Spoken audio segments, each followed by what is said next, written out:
Open letter to President Ferdinand Marcos Jr. by Nutribun Republic.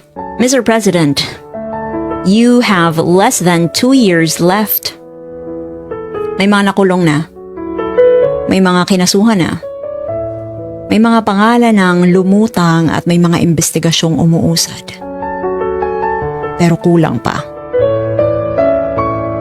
At sana, bilisan natin because Filipinos are watching.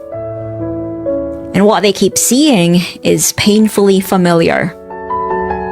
Kapag maliit na tao ang nagkamali, ang bilis ng kamay ng batas, ang bilis hulihin, ang bilis kasuhan, ang bilis ipahiya.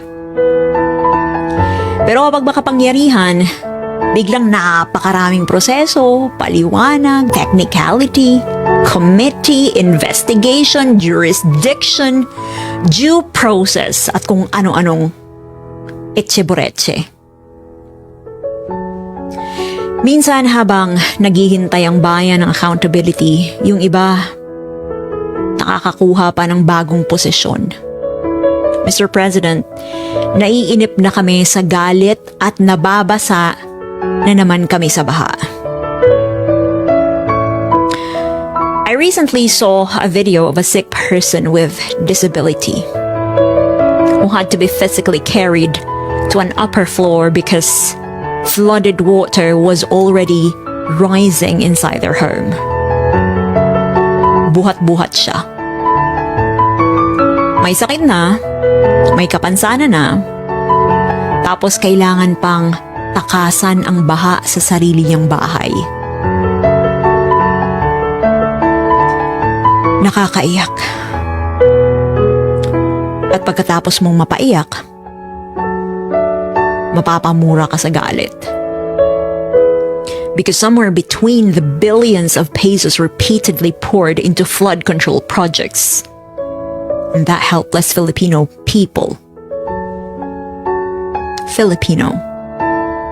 that helpless Filipino being carried upstairs, somebody failed. And if that failure involved corruption, ghost projects, overpriced contracts, substandard work, kickbacks, negligence, or deliberate theft, then somebody should pay. Not politically, not through a headline, not through temporary embarrassment in a congressional hearing, but legally.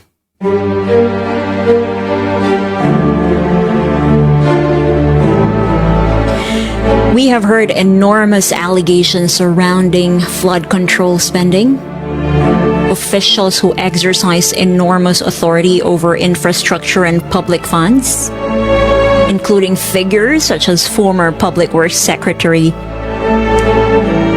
Manuel Bonoan and former Budget Secretary Amena Pangandaman, should not be treated as automatically guilty.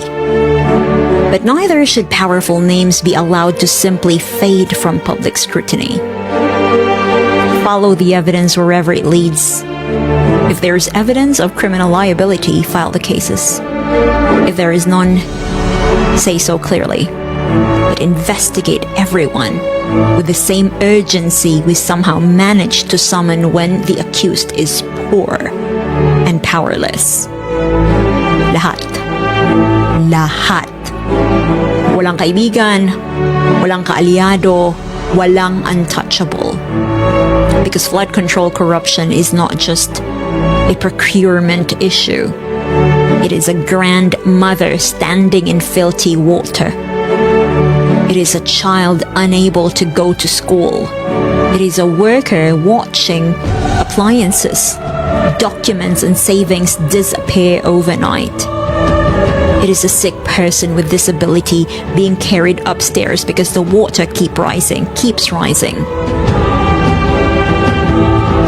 Ang bawat ghost project ay eventually acquires a human face. Every overpriced contract eventually becomes somebody else's suffering. Every peso stolen from flood control eventually returns to us as tubig sa sala, utik sa kama, sirang gamot, na walang kabuhayan. takot tuwing uulan. And this is why people are becoming impatient. Baha na naman. Ilang tag-ulan pa ba ang kailangan naming pagdaanan bago maramdaman naming may tunay na takot ang magnanakaw sa gobyerno? Dalian natin, Mr. President. Not by abandoning due process. Due process protects all of us. But due process should never become an endless parking lot where politically connected people can leave their liabilities until the public gets tired and moves on. Investigate faster. Build stronger cases. Follow the money.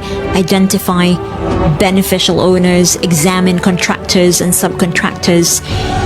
Trace political connections.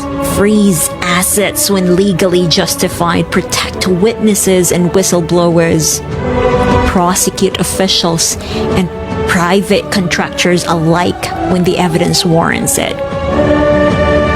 And when guilt is proven, send them to prison. Because ordinary Filipinos already understand something very simple. Kapag nagnakaw ang mahirap, kulungan. Kapag bilyon ang sangkot at makapangyarihan ang pangalan, bakit parang kailangan pang maghintay ng himala? That double standard is destroying the public trust. Your remaining years can still change that.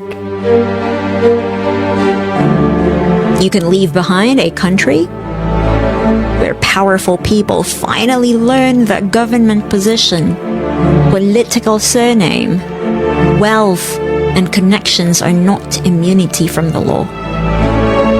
May mga nakulong na, good. Pero huwag tayong tumigil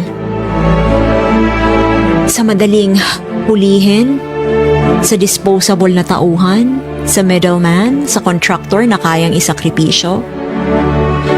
Follow the chain upward hanggang dulo. Hanggang sa pinakamalaking pangalan na kayang suportahan ng ebidensya. Because the Filipino people are not asking for revenge. We're asking for equal justice. At habang may mga Pilipinong binubuhat papunta sa second floor para lang hindi malunod sa sarili nilang bahay, wala kayong karapatang sabihing pwede pa itong ipagpabukas. Naiinip na kami. Galit na kami. At higit sa lahat, baha na naman. Mr. President, before your term ends, make them answer. Lahat ng dapat managot. Dahil kapag maliit na tao, mabilis ang hustisya. Panahon ng maramdaman din yun ng malalaki. Lintik lang ang walang ganti.